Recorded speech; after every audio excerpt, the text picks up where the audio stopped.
Liz Oshegun, thank you so much for promoting the return of Arinso. It's still showing in all cinemas. Oshegun ni mo dúpẹ́. But mo rí ẹ tó gbé picture mi sórí page Instagram page, mo dé lọ comment síbẹ̀ torí picture mi ló gbé síbẹ̀. Orin tó kọ wá fi sí yẹn ni kò yé mi. Ṣé o ti ń get it twisted? Ṣé mi àti ẹ jọra ni?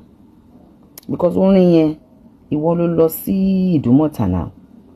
So why tó ṣe wá jẹ́ pé orin yẹn ló wá gbé sí orí picture tèmi? That's identity theft. Identity theft mi dey like láti máa report page yẹn.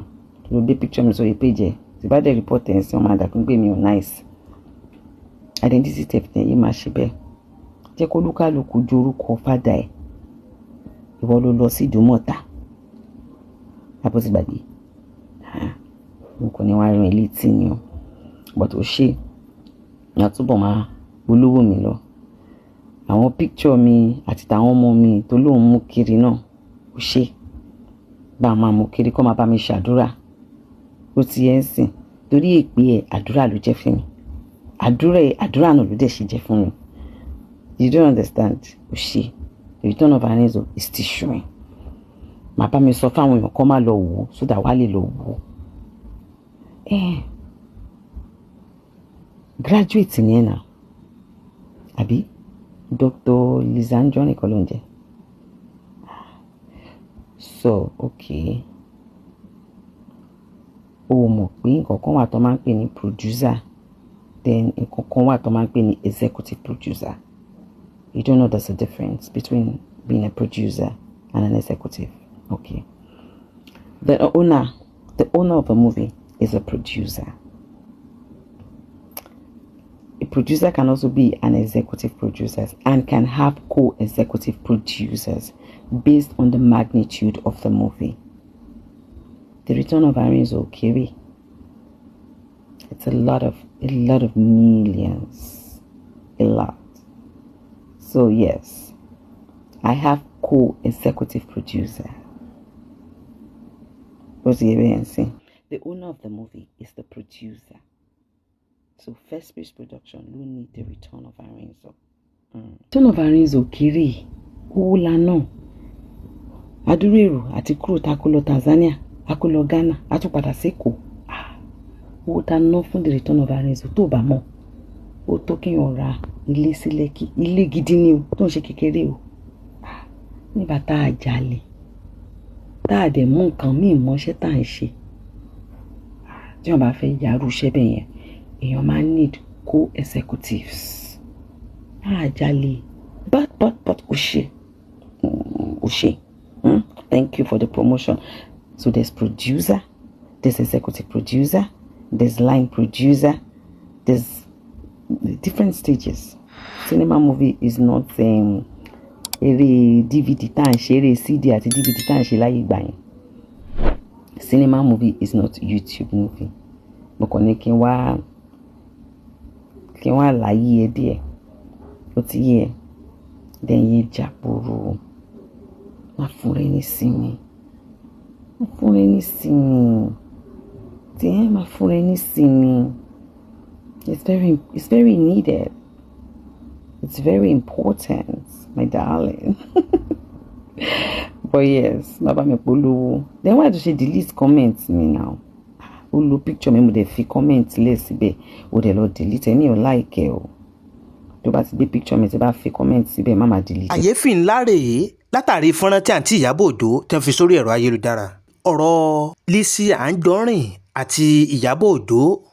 Fọ́nrán kan ló ń jà rìnrìn lórí ìkànnì Kúnlé Ìjẹ̀ṣà látàrí ibi tá a ti rí àǹtí Ìyábọ̀ Òjó tẹ́ ti ń sọ ohun bàtàǹbàǹtà tí sista Lizzy Anjorin tí wọ́n ṣe nínú ayé wọn. Ẹ̀yin èèyàn tẹ́ ẹ̀ bá sì gbàgbé Lizzy Anjorin àti Ìyábọ̀ Òjó ẹ mọ ọ̀rọ̀ wọn méjèèjì bó sì jẹ́ lórí ẹ̀rọ ayélujára. Ṣùgbọ́n fọ́nrán yìí ló ya ọ̀pọ̀lọpọ̀ àwọn èèyàn lẹ́nu.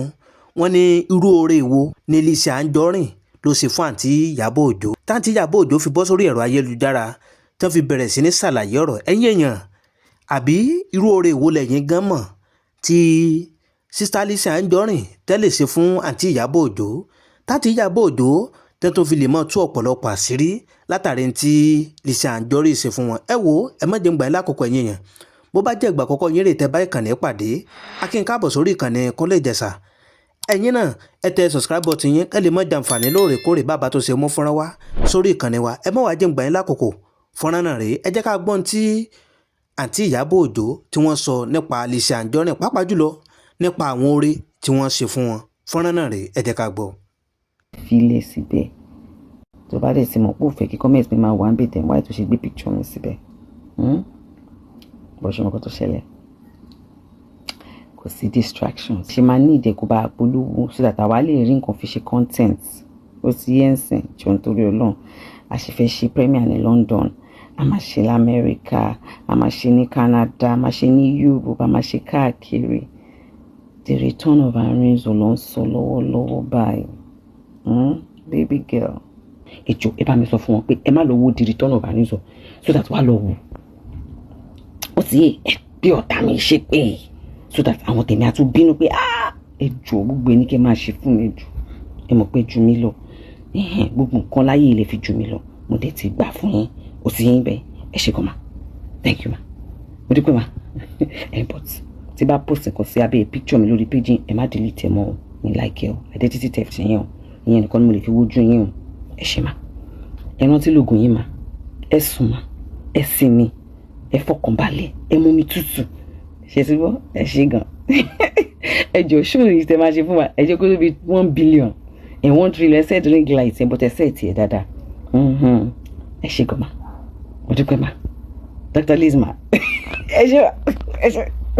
So guys ẹ jọ̀ọ́ nítorí Ọlọ́run mo ti bá àǹtí mi sọ̀rọ̀ àǹtí Liz mo ti bá wọn sọ̀rọ̀ ẹ jọ̀ọ́ the return of Arinzo ó ṣì ń ṣò ní all cinema ní o everywhere lọ tí ń ṣò ẹ ṣe mà Tanzania náà wọn ní pẹ́ bẹ̀rẹ̀ London wọn ní pẹ́ bẹ̀rẹ̀ Canada wọn ní pẹ́ bẹ̀rẹ̀ America Europe everywhere ẹ jọ̀ọ́ àwọn co-executive wa kọ́lẹ̀ òwú gbà ẹ jọ̀ọ́ ẹ ṣe gan ẹ ṣe mo dúpẹ́ thank you. ẹ má wàá gbàgbé àdéhùn àlàmúṣe lórí ìkànnì Kúnlé Ìjẹ̀ṣà pé gbogbo nǹkan tó máa ń lọ káàkiri gbogbo àgbáláyé làámọ̀ mú wá sórí ìkànnì wa tẹ́yìn náà tẹ́mọ̀ fojú ara yín rí tẹ́sí mọ̀ fi etí ara yín gbọ́. ẹ má wàá jẹ́ ìgbà ńlá àkókò ẹ má jẹ́ ń dènà pẹ́nu lórí ìkànnì wa. mo fi àkókò yìí akí gbogbo ẹ̀yin olólùfẹ́ Kúnlé Ìjẹ̀ṣà káàkiri gbogbo àgbáláyé níbi tẹ́ ti láǹfààní àtòrí ọ̀fẹ́ tẹ́ ti ń gbọ́ wa tẹ́ ti ń wò wá lágbára Ọlọ́run Elédùmarè ojú tẹ́ fi ń wò wá ojú náà ò ní fọ́ o etí tẹ́ fi ń gbọ́ wa etí náà ò ní di ó ń rere létí gbogbo wa ọmọ gbọ́ o tọ́ oríṣiríṣi ọ̀rọ̀ pàápàá jùlọ oríṣiríṣi àwọn àṣírí láǹtí Ìyábọ̀ Òjó ní wọ́n tó gbé jáde o lórí ọ̀rọ̀ Lizzy Anjorin pàápàá jùlọ lórí oore tí wọ́n ló ṣe àwọn. ẹ̀yin èèyàn ẹ mọ́ àjẹmùgbà ńlá kòkò ntẹ́yìn náà bá nílé èròǹgbà látàrí àwọn fọ́nrán tẹ̀ tí ń gbọ́ ẹ jẹ́ ká máa gbọ́ èròǹgbà yín lábẹ́ fídíò wa ẹ máa kọ́mẹ́ǹtì ẹ máa tẹ subscribe button yín. tọ́ ẹ̀yin èèyàn fọ́nrán náà láti jọ gbọ́ yìí o látàrí bí àǹtí Ìyábọ̀ Òjó bí wọ́n ṣe ṣàlàyé ọ̀rọ̀ lẹ́kùnrẹ́rẹ́ lórí ọ̀rọ̀ Lizzy Anjorin látàrí àwọn oore tí wọ́n ṣe fún wọn. ẹ wo ntẹ́yìn náà bá nílé èròǹgbà látàrí àwọn fọ́nrán tẹ́ ti gbọ́ yìí ẹ jẹ́ ká máa gbọ́ èròǹgbà yín lábẹ́ kọ́mẹ̀ntì wa. ibi tá a fi àdàgbẹ́tò yìí sọlẹ̀ ṣeré lórí ìkànnì Kúnlé Ìjẹ̀ṣà àdéhùn àná là mú ṣẹ pé gbogbo nǹkan tó bá ń lọ káàkiri gbogbo àgbáláyé làámọ̀ mú wá sétí gbọ́ ẹ̀yin olólùfẹ́ wa lọ́lọ́kọ̀ òjọ̀kan tẹ́yìn náà tẹ́ mọ̀ fojú ara yín rí tẹ́sí mọ̀ fi etí ara yín gbọ́. ẹ má gbàgbé ẹ tẹ subscribe button yín kẹ́ lè má jàǹfààní lóòrèkóòrè bàbá tó ṣe mú fọ́nrán wá sórí ìkànnì wa bíbá ìkànnì Kúnlé Ìjẹ̀ṣà. àdúrà wa sí gbogbo ẹ̀yin olólùfẹ́ Kúnlé Ìjẹ̀ṣà ni pé ire báyìí lójú owó rí ire lójú ọlá rí ire lójú gbogbo wa ọmọ rí o ìpàdé wa bí oyin ó dàbọ̀.